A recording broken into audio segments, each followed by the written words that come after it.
నేను సూటిగా ప్రశ్నిస్తున్న ఈ రాష్ట్ర ముఖ్యమంత్రి రేవంత్ రెడ్డి గారికి,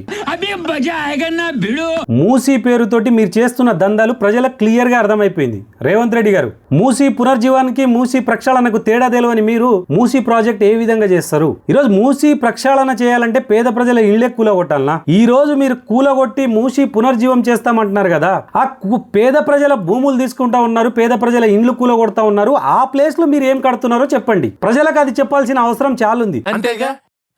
పేద ప్రజల ఇండ్లని ఏ విధంగా కూలగొడుతున్నారు? మీరు బఫర్ జోన్ లో ఉన్నారని కూలగొడతా ఉన్నారు కదా, మరి మీరెట్లా అదే ప్లేస్ లో హై రైజ్లు, బిల్డింగ్లు, హోటళ్లు, అమ్యూజ్మెంట్ పార్క్లు, సైకిల్ ట్రాక్లు మీరు ఏ విధంగా కడతారు?